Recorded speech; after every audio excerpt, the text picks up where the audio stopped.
नमस्ते, स्वागत है आपका हमारे चैनल में ऑडियो बुक एंड रिव्यू। आज हम लेकर आए हैं एक नई कहानी जिसका नाम है सपनों कैसे दिन। सपनों कैसे दिन। मेरे साथ खेलने वाले सभी बच्चों का हाल एक सा होता। नंगे पाँव, फटी मैली सी कच्ची और टूटे बटनों वाले, कई जगह से फटे कुर्ते और बिखरे बाल। जब लकड़ी के ढेर पर चढ़कर खेलते नीचे को भागते तो गिरकर कई तो जाने कहाँ कहाँ चोट खा लेते और पहले ही फटे पुराने कुर्ते तार तार हो जाते। धूल भरे कई जगह से छिपे छिले पाँव, पिंडलियाँ या लहू के ऊपर जमी रेत मिट्टी से लथपथ घुटने लेकर जाते तो सभी की माँ बहन उन पर तरस खाने की जगह और पिटाई करती। कईयों के बाप बड़े गुस्सैल थे, पीटने लगते तो यह ध्यान भी न रखते कि छोटे बच्चे के नाक मुँह से लहू बहने लगा है या उसके वो कहाँ चोट लगी है। परंतु इतनी बुरी पिटाई होने पर भी दूसरे दिन फिर खेलने चले आते। यह बात तब ठीक से समझ आई जब स्कूल अध्यापक बनने के लिए एक ट्रेनिंग करने गया और वहाँ बाल मनोविज्ञान का विषय पढ़ा। ऐसी बातों के बारे में तभी जान पाया कि बच्चों को खेलना क्यों इतना अच्छा लगता है कि बुरी तरह पिटाई होने पर भी फिर खेलने चले आते हैं। मेरे साथ खेलने वाले अधिकतर साथी हमारे जैसे ही परिवार के हुआ करते।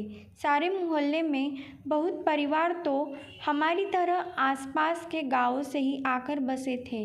2-3 घर साथ ही उजड़ी सी गली में रहने वाले लोगों के थे। हमारी सभी की आदतें भी कुछ मिलती जुलती थी। उनमें से अधिक तो स्कूल जाते ही न थे। जो कभी गए भी पढ़ाई में रुचि न होने के कारण किसी भी दिन बस्ता तालाब में फेंक आए और फिर स्कूल गए ही नहीं, न ही माँ बाप ने ज़बरदस्ती भेजा।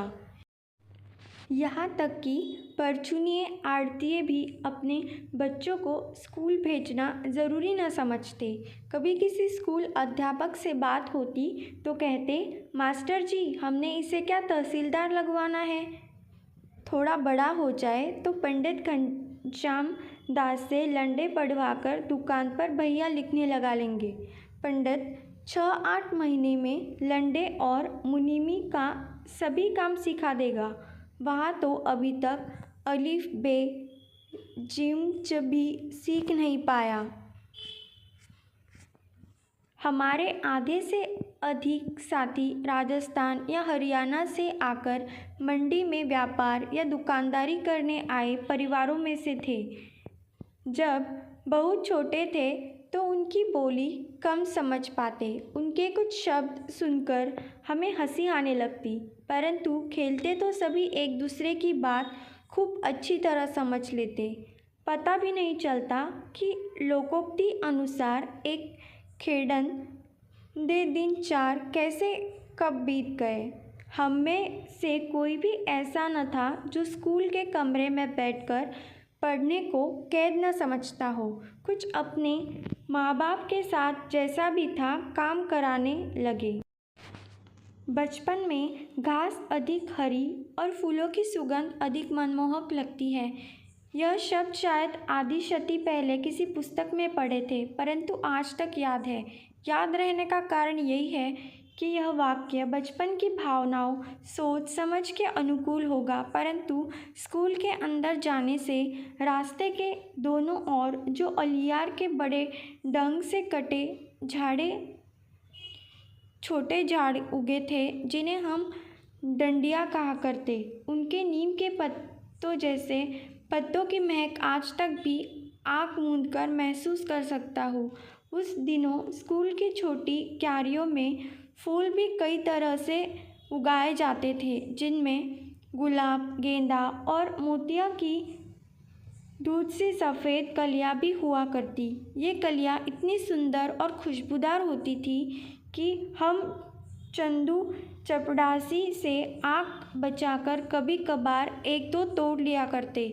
उनकी बहुत तेज सुगंध आज भी महसूस कर पाता हूँ। परंतु यह याद नहीं कि उन्हें तोड़कर कुछ देर सूंघकर फिर क्या किया करते। शायद जेब में डाल लेते। माँ उसे धोने के समय निकाल कर बाहर फेंक देती, या हम ही स्कूल के बाहर आते उन्हें बकरी के मेमनों की भांति चर जाया करते। जब अगली श्रेणी में दाखिल होते तो एक और तो कुछ बड़े सयाने होने के एहसास से उत्साहित भी होते, परंतु दूसरी ओर नई पुरानी कॉपियों किताबों से जाने कैसी बाज आती कि उन्हीं मास्टरों के डर से कांपने लगते जो पिछली श्रेणी में पढ़ा चुके होते। तब स्कूल में शुरू साल में 1-1.5 महीना पढ़ाई हुआ करती, फिर 1.5-2 महीने की छुट्टियां शुरू हो जाया करती। अब तक जो बात अच्छी तरह याद है वह छुट्टियों के पहले और आखिरी दिनों का फ़र्क था। पहले 2 दिन सप्ताह तो खूब खेल कूद हुआ करती। हर साल ही माँ के साथ ननिहाल चले जाते। वहाँ नानी दूध दही मक्खन खिलाती, बहुत प्यार करती। छोटा सा पिछड़ा गांव था, परंतु तालाब हमारी मंडी के तालाब जितना ही बड़ा था। दोपहर तक तो उस तालाब में नहाते, फिर नानी से जो जी में आता मांगकर खाने लगते। नानी हमारे बोलने के ढंग या कम खाने के कारण बहुत खुश होती। अपने पोतों को हमारी तरह बोलने और खाने पीने को कहती।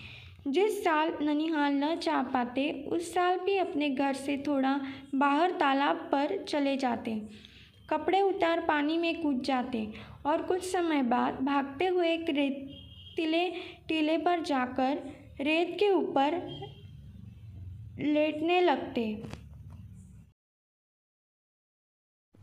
इसी तरह जुड़े रहे मेरे चैनल से और लाइक शेयर सब्सक्राइब करना ना भूलें। धन्यवाद।